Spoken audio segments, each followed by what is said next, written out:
Next up, I'd like to invite to the stage the producer and host of the Token Summit and also managing partner at JM3 Capital, William Mougayar.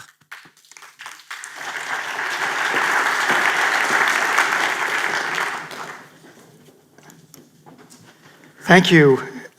Hi, everybody.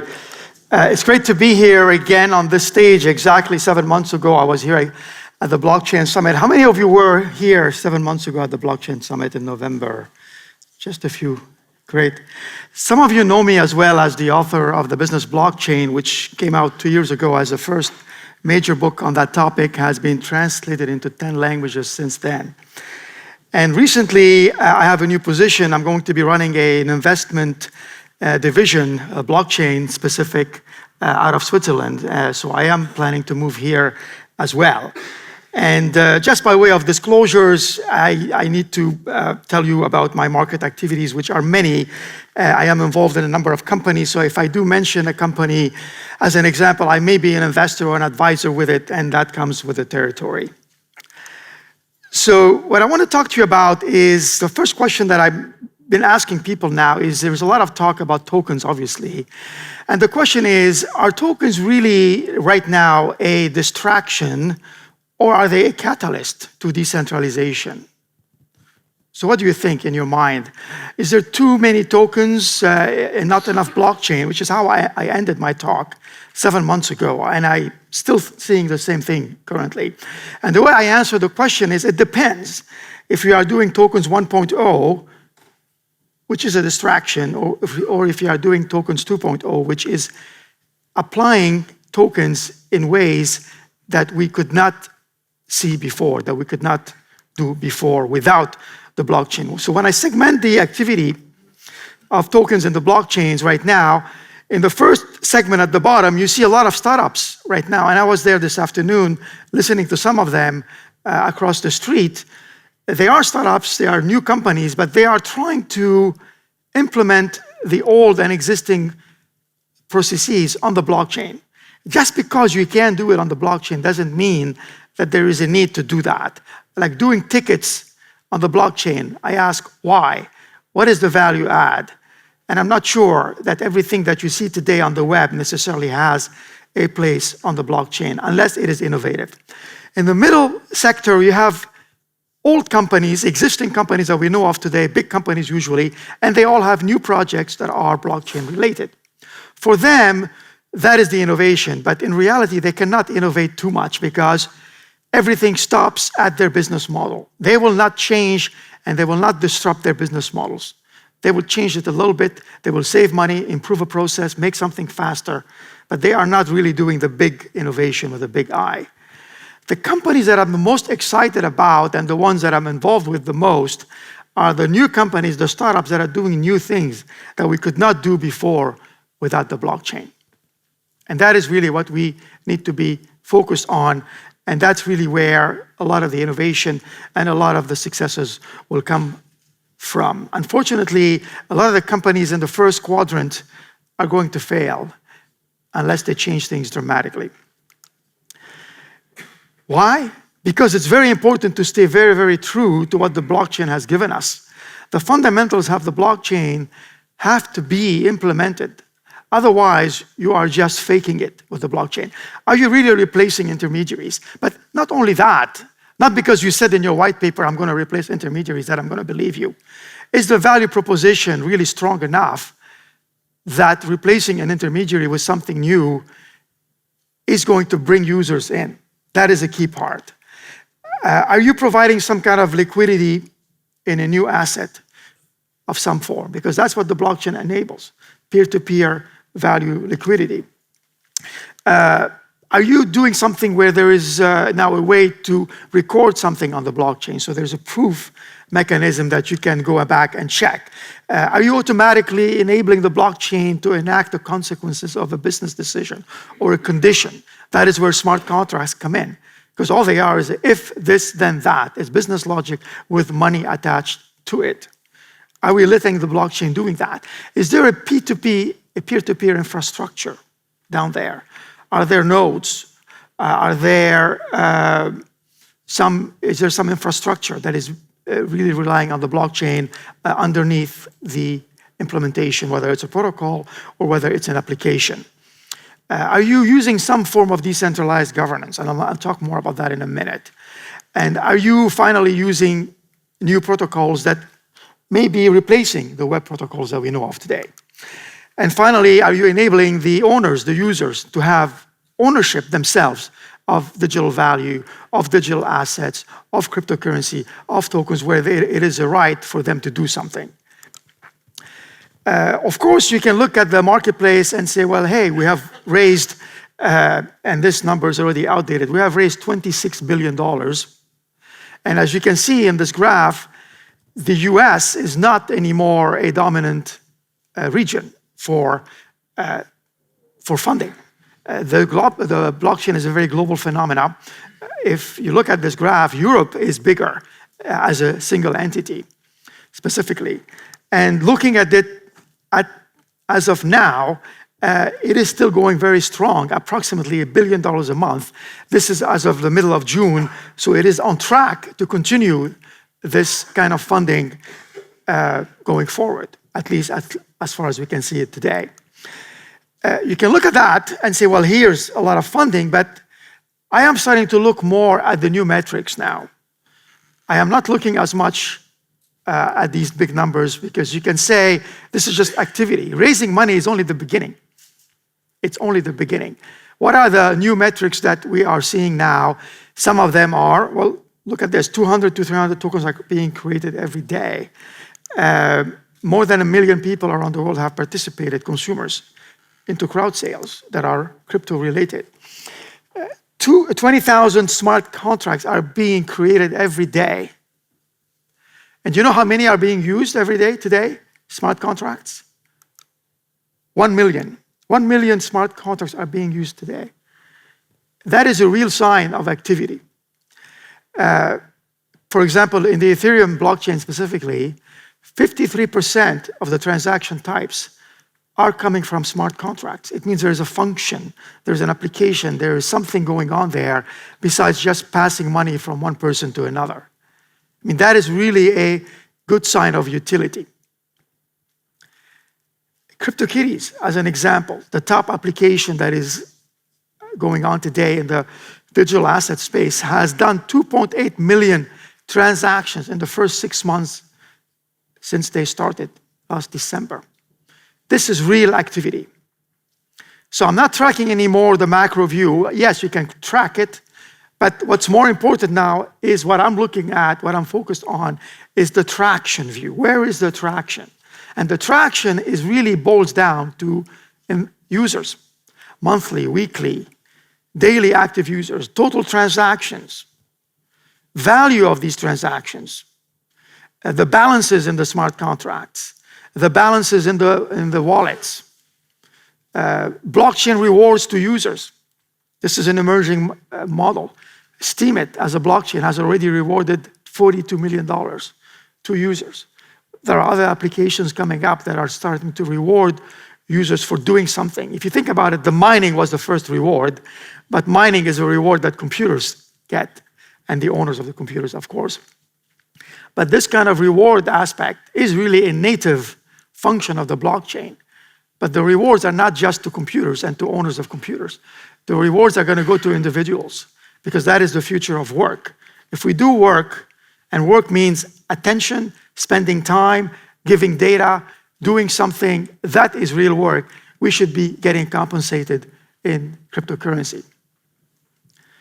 You can also look at other activity in terms of what's going on if you're a technical implementation. How many downloads? GitHub activity. How many nodes do you have? API calls. How many developers? Commits, repositories, and so on. This is all about decentralization, yes. But decentralization is a very unusual beast. It is challenging. There's an ideal scenario where if you talk to the idealists, they want everything to be decentralized, and they want everything to be on-chain. But if you do that, what happens then? We have traffic jams. That's what happens with CryptoKitties in December. It was the equivalent of a rush hour. Everybody wanted to go at the same time. to validate transactions on the blockchain. And today, no single blockchain is fast enough to allow full decentralization and full on-chain transactions. So in reality, we have to compromise. And that is the key thing right now in architecting the right applications, to have a right balance between on-chain and off-chain, and to have enough decentralization, not more and not less than we can understand it. If you try to decentralize things that you don't understand, we get accidents, like the Dow accident. They try to do too many things.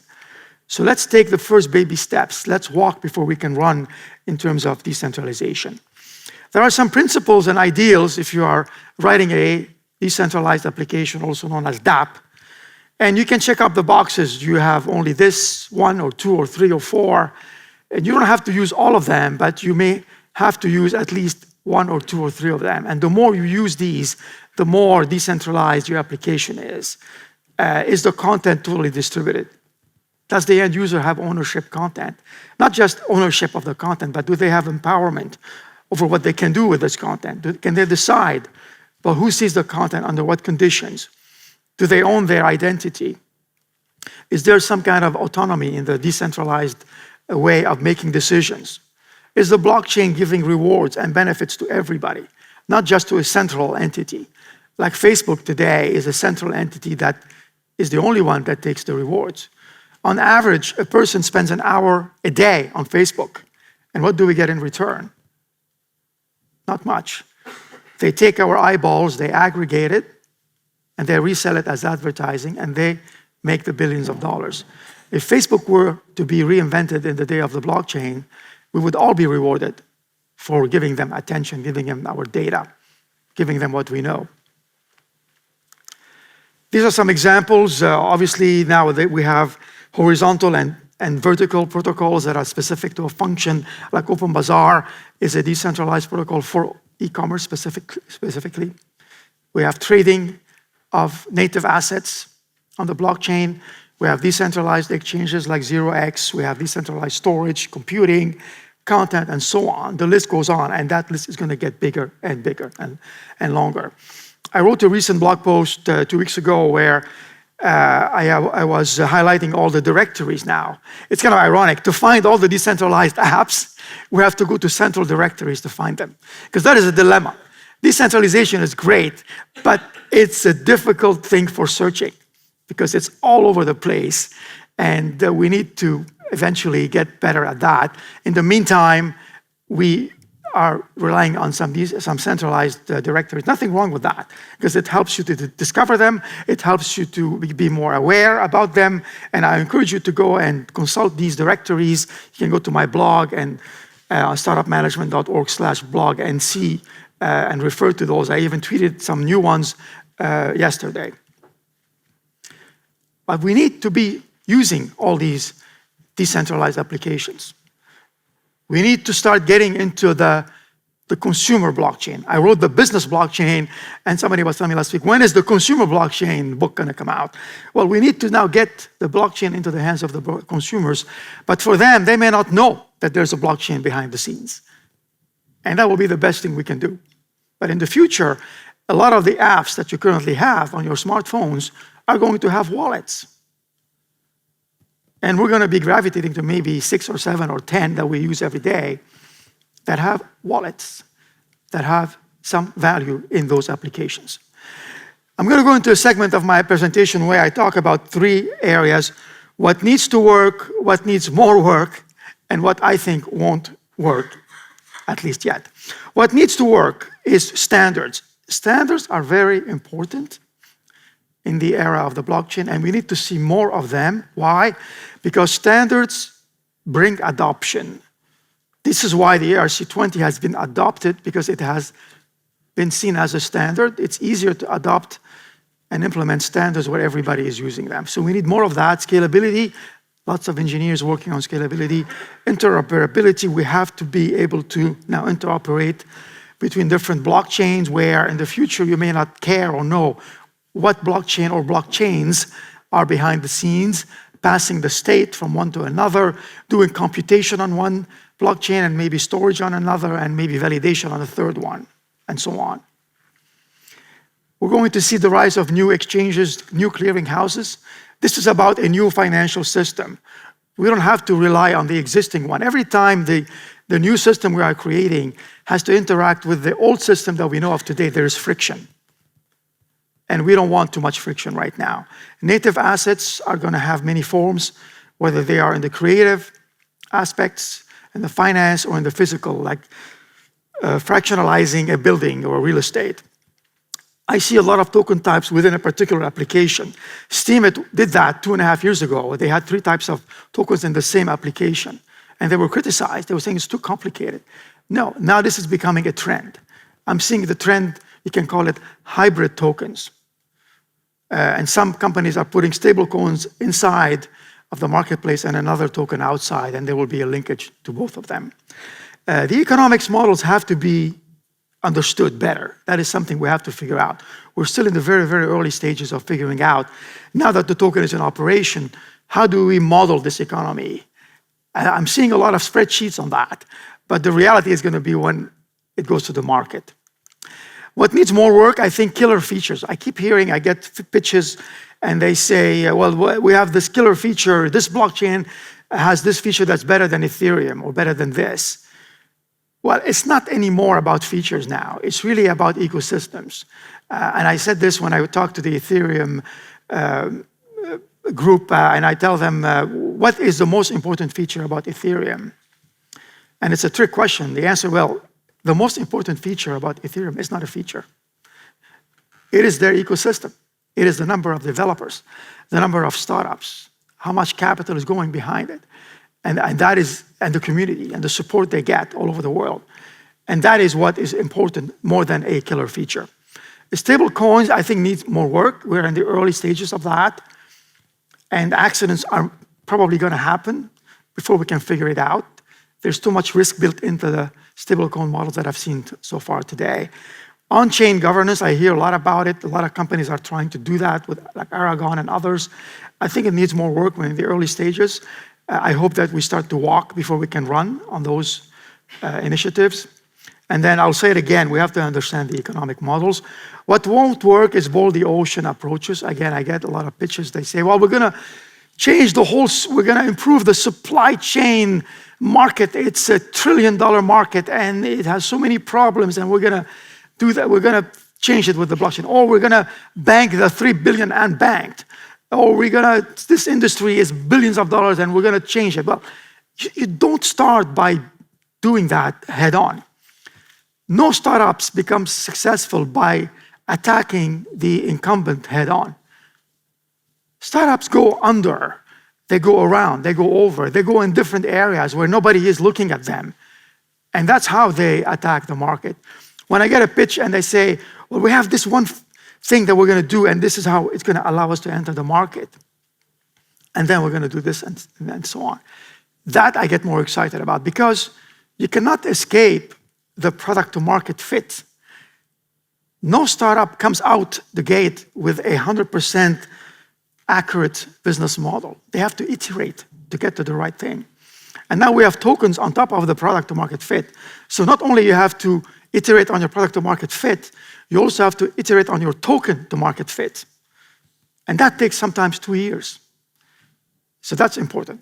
Head-on disruption does not work. White papers are just theory. There is no skin in the game. No plan survives the battleground.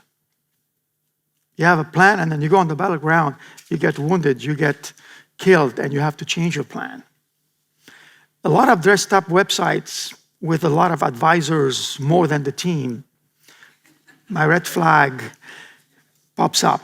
Cool ideas. Cool ideas are not enough. Cool ideas is what crashed the web in '99. We tried to rush things.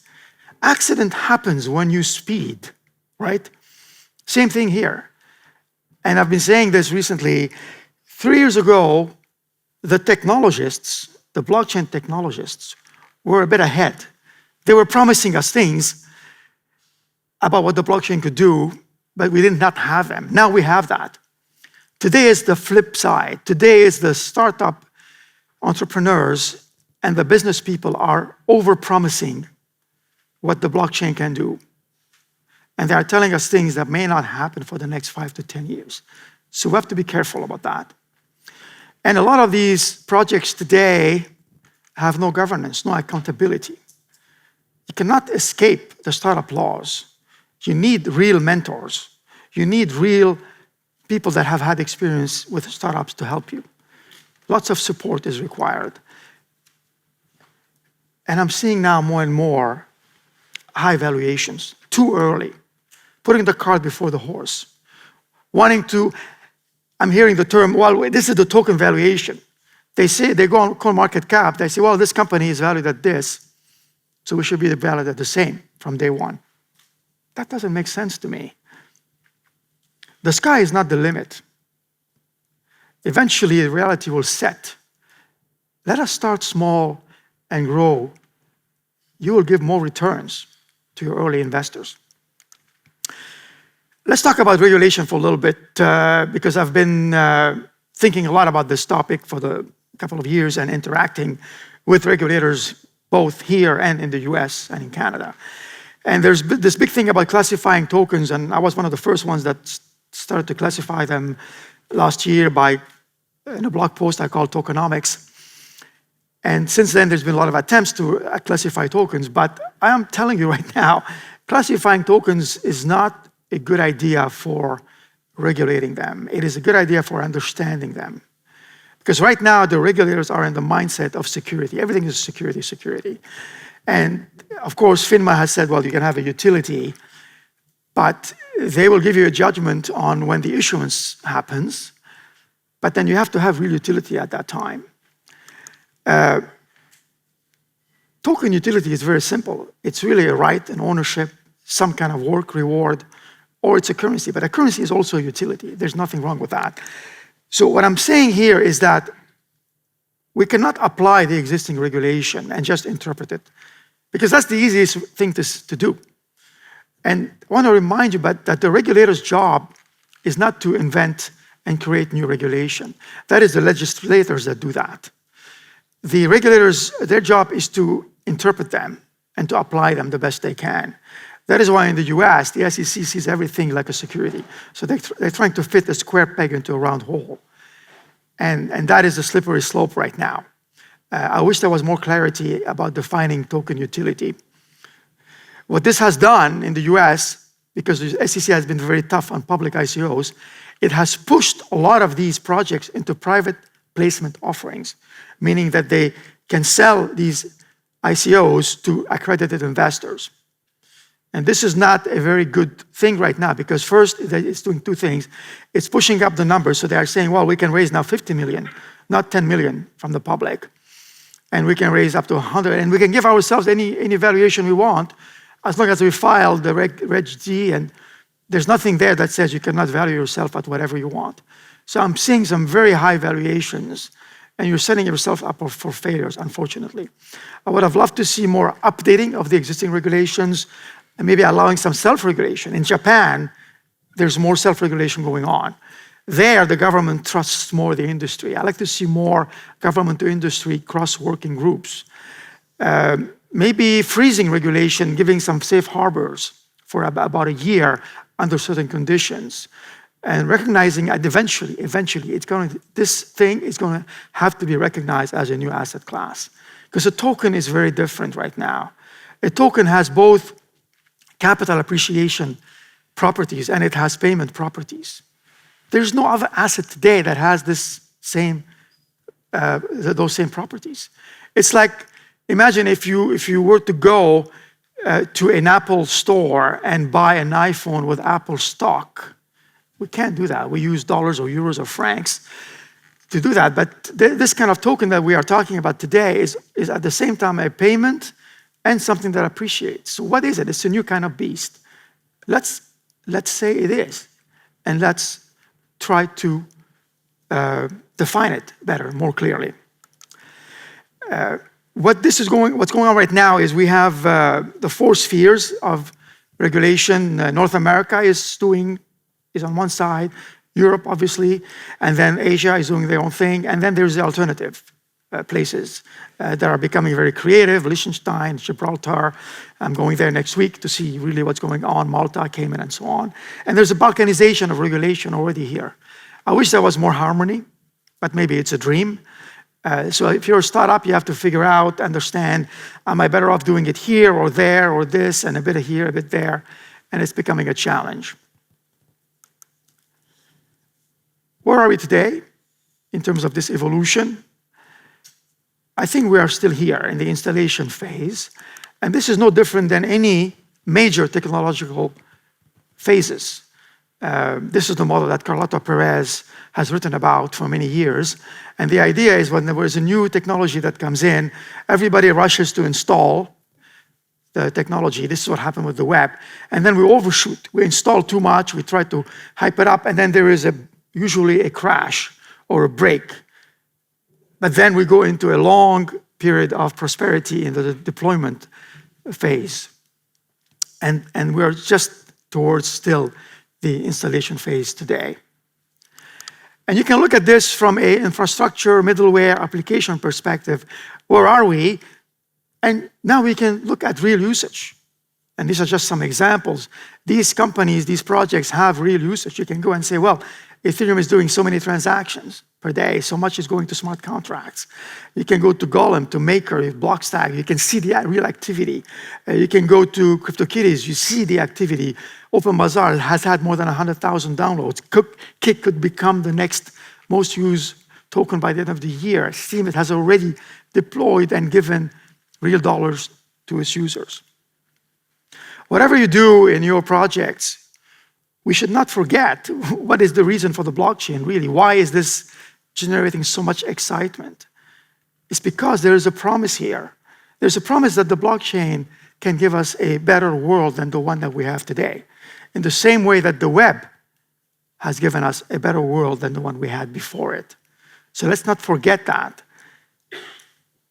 In closing, this blockchain economy is taking shape now. Whether you look at it from a technical perspective, the data, the content, the storage, all of this is becoming decentralized. You can look at it from a functional perspective.